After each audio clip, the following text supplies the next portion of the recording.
Good evening. Welcome to Economics 330, Global Trade and Political Economy. This is the City University of New York, Medgar Evers College, Felix Obi. Um, Today is Tuesday, May 5th, 2026, and welcome to Office Hour part of Office Hour and Lecture Hour for Professor Felix Obi. Um, Today is, let me formally welcome you to Module 13. And as I hope you now know from this week's assessment, today's lecture will be on international debt crisis. Of course, as I'm sure you also remember, last week's lecture was on international economic development. As we learned in international monetary relations, when a country is unable to pay for its imports from its export revenues, it has to borrow money to make up the difference. These borrowings may accumulate, thereby making it difficult for a country to participate in international trade, which in turn creates social, economic, and political problems within the country. The data country that is. Accordingly, these are your four learning objectives for today's class. The first of the four is to explain the cause of international debt crisis. The textbook cause of international debt crisis includes one, irresponsible lending on the part of the creditors. Two, mismanagement on the part of debtor countries. And three, worldwide recession. Economic growth, population expansion, and increased government spending drive the need for borrowing. During economic downturns, governments often intensify borrowing to stimulate economic activity and provide financial short-term support, which can, at least in the short term, also exacerbate debt crisis. Because of 2008 financial crisis, we now know that a laissez-faire attitude or a doctrine opposing government interference in economic activities beyond the minimum necessary for the maintenance of peace and property rights can result in weak regulation and potentially moral hazard for businesses. And the resulting interaction with especially the financial markets in at least this situation can become the vehicle for contagion of the international debt crisis, global contagion, that is. The second learning objective for the week is to describe debt restructuring. Debt restructuring is a process that involves negotiating with creditors to reduce interest rates and or extend payment term and or cut loan balance. Restructuring can help make debt situation more manageable through smaller payments, lower interest rates, or reducing overall debt burden can also reduce the impact on the economy. And because that economy would spend less to service debt, or at least will have a smaller debt amount to service, however you want to look at it. There are three major ways to restructure debt. The first is bondholders' haircut. The second is negotiating payment terms. And the third is debt for equity swap, where creditors receive ownership stakes in local assets. But this is increasingly out of fashion.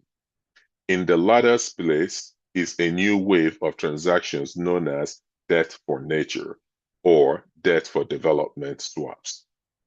This emerging sovereign debt swap is best illustrated in 2023 when Ecuador executed the world's largest debt for nature swap by buying back approximately $1.6 billion of its international debt at a significant discount.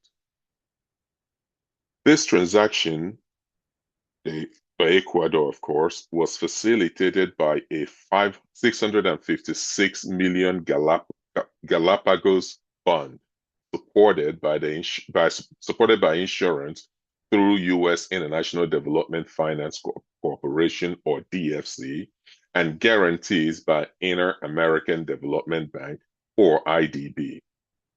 In return, Ecuador committed to spending more than 450 million of the savings on marine conservation for the Galapagos Islands. The third learning objective is to describe the role of the World Bank and IMF in attempting to resolve various debt crises. According to the International Monetary Fund, or the IMF, I hope you now know, it works to achieve sustainable growth and prosperity for all of its member countries.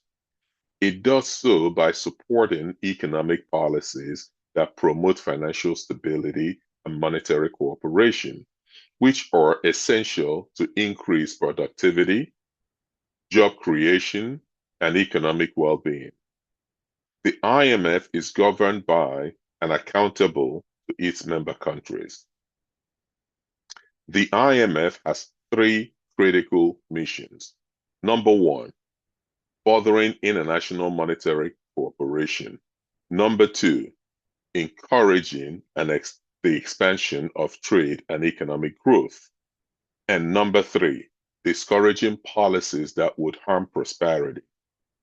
To fulfill this mission, IMF member countries work collaboratively with each other, with other international bodies.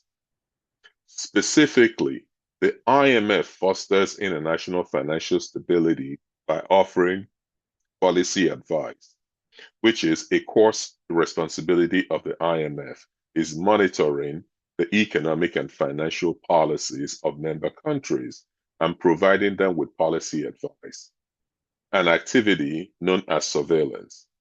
As part of this process, which also takes place at the global and regional levels, the IMF identifies potential risk and recommends appropriate policy adjustments to sustain economic growth and promote financial stability. Financial assistance. Unlike development banks, the IMF does not lend for specific projects. Instead, the IMF provides financial support to countries hit by crisis to create breathing room as they implement policies that restore economic stability and growth. IMF also provides precautionary financing to help prevent crisis. IMF lending is continuously refined to meet countries' changing needs. The other role of the IMF is capacity development. The IMF works to strengthen the capacity of national institutions, including central banks, finance ministries, revenue administration, statistical agencies, and financial sector supervisory agencies, resulting in more effective policies and greater economic stability. The IMF works with member countries to modernize their economic policies and make the institutions more effective by providing demand-driven, tailored technical assistance and training focused on issues that are critical to economic stability and growth. Of note, capacity development can help countries improve tax collection, modernize monetary and exchange rate policies, develop legal systems, strengthen governance, collect and disseminate data, and much more. Conversely, the World Bank focuses on providing financial and technical assistance to developing countries to reduce poverty, promote sustainable development, and oversee the implementation of free market reforms on behalf of international creditors. Additionally, the World Bank, as appropriate, would finance government programs to support achievement of country development objectives and support policy and institutional reforms of national and subnational governments by providing budget financing and global expertise.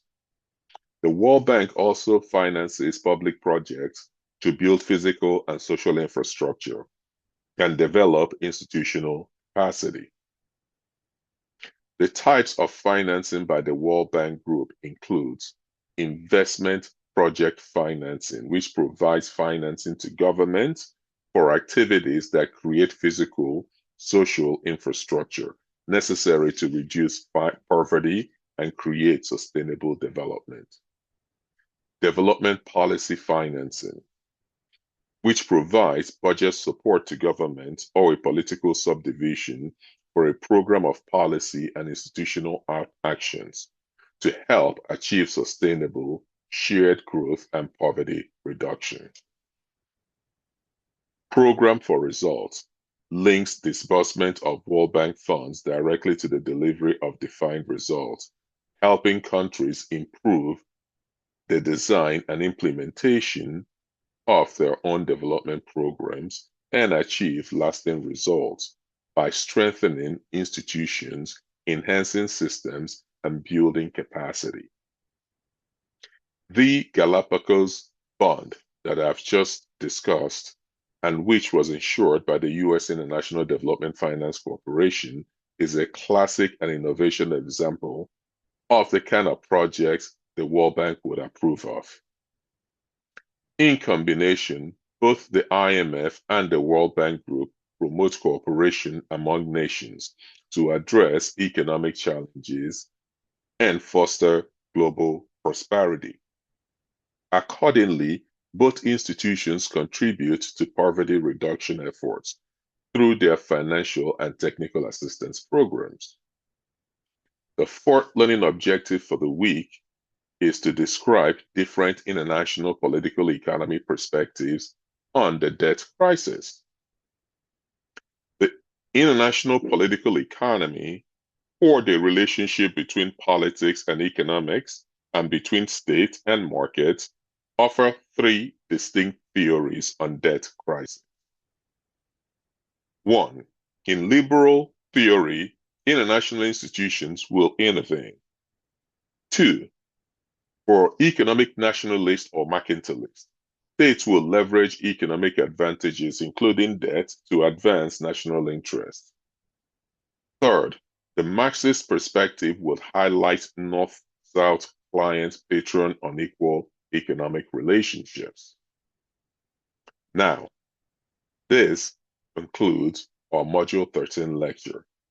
For next week's Module 14, the last lecture for the semester, our focus will be on current trends in international political economy. Let me also say that, of course, after next week's Module 14, the next 10 days will be to complete your finals. And I would put out a short lecture on that. I will also put out a reminder that next week will be our final lecture, and the week after that, plus 3 days, I believe, will be to complete your finals, which will be a two-part, short essay section and fill in the blanks objectives. So I wish everyone good luck with this week's assessment. I will now turn off the recording as we transition to Q&A and the rest of office hour. Thank you.